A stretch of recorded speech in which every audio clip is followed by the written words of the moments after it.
intentionné ton prochain, si tu t'es engagé pour autrui, si tu es enlacé par les paroles de ta bouche, si tu es pris par les paroles de ta bouche, fais donc ceci, mon fils, dégage-toi, puisque tu es tombé au pouvoir de ton prochain. Va, prosterne-toi et fais des instances auprès de lui, ne donne ni sommeil à tes yeux, ni assoupissement à tes paupières. Dégage-toi comme la gazelle de la main du chasseur, comme l'oiseau de la main de l'oiseleur. Va vers la fourmi, paresseux, considère ses voies et deviens sage. Elle n'a ni chef, ni inspecteur, ni maître. Elle prépare en été sa nourriture, elle amasse pendant la moisson de quoi manger. Paresseux, jusque à quand seras-tu couché? Quand te lèveras-tu de ton sommeil? Un peu de sommeil, un peu d'assoupissement, un peu croiser les mains pour dormir, et la pauvreté te surprendra comme un rôdeur, et la disette comme un homme en armes. L'homme pervers, l'homme inique, marche la fausseté dans la bouche. Il cligne les yeux, parle du pied, fait des signes avec les doigts. La perversité est dans son cœur. Il médite le mal en tout temps, il excite des querelles.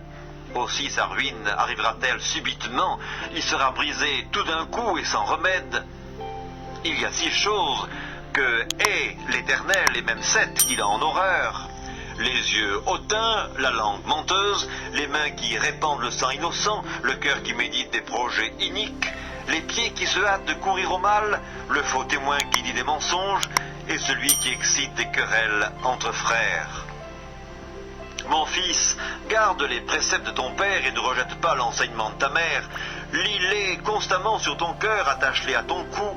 Ils te dirigeront dans ta marche, ils te garderont sur ta couche, ils te parleront à ton réveil, car le précepte est une lampe et l'enseignement une lumière, et les avertissements de la correction sont le chemin de la vie.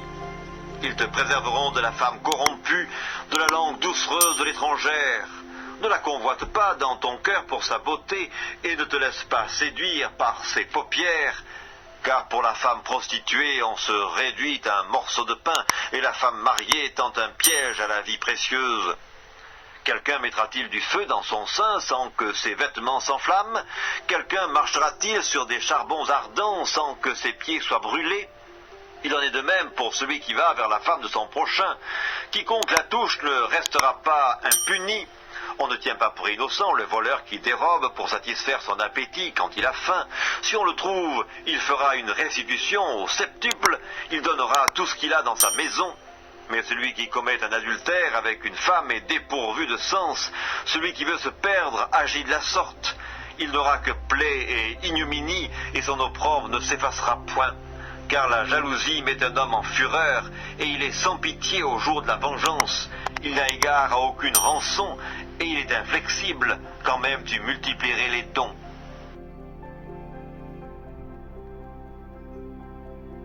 Livre des Proverbes, chapitre 7. Mon fils, retiens mes paroles et garde avec toi mes préceptes. Observe mes préceptes et tu vivras, garde mes enseignements comme la prunelle de tes yeux.